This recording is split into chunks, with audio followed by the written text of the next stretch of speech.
Let us discuss C part, which talks about short answer questions. So the first question is, why was the Constitution of India adopted on 26 January 1950? So it says, why on this date only we adopted our constitution. Okay, by this question they actually refer that it came into effect on 26 January 1950. Okay, so before we talk about its answer, we discuss its answer, you can change the question, why did the Constitution of India came into effect on 26 January 1950? Okay, so the basic answer is, basically in the Lahore session of Congress we decided 26 January as the date to celebrate Purna Swaraj. Okay, so you will write, the Constitution was adopted by the Constituent Assembly of India on 26 November 1949. However, it came into effect on 26 January 1950, a day selected for its historical significance. Now, why was this date selected? The answer is, at the Lahore session of the Congress in December 1929. It was decided that 26 January would be celebrated as a day of Purna Swaraj or complete independence. So when India became independent, 26 January was chosen as a day to celebrate India a republic. Okay, so this date was actually pre-planned a way ahead. So that is why this day is celebrated, or on this day we the Constitution actually came into effect. Question number 2 says, list some features of our Constitution which have been adopted from the Constitution of other countries.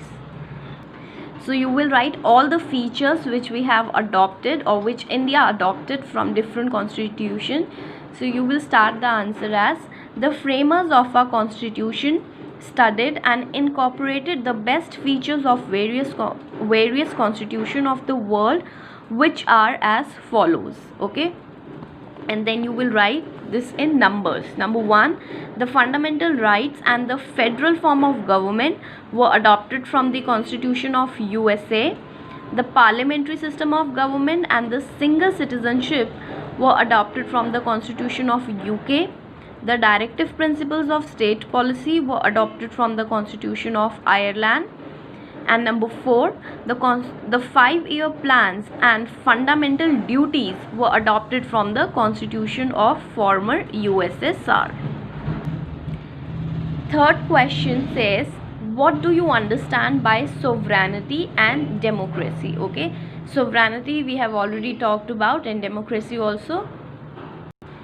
So you will write a heading, leave a line, and you will start, sovereignty is the freedom to govern oneself within a territory and to be free from any external control. All Indians are free to govern themselves and to make laws. There should be no external interference of any kind in functioning of the government. Your second heading will be democracy, and you will write, democracy refers to the government wherein people have the power to vote and elect their representatives to the government. Okay, you can vote and choose your representatives. These representatives then make laws on behalf of people. In India, citizens who are 18 years and above have the right to vote. This is known as universal adult franchise. Okay, your last short answer question is, list the fundamental rights guaranteed by our Constitution. So you will say, or you can write, following are the fundamental rights guaranteed by our Constitution, which are as. So since we have 6 fundamental rights, you just need to name it. First, right to equality. Second, right to freedom. Third, right against exploitation. Fourth, right to freedom of religion. Fifth, cultural and educational rights. And sixth, right to constitutional remedies. You just need to name it.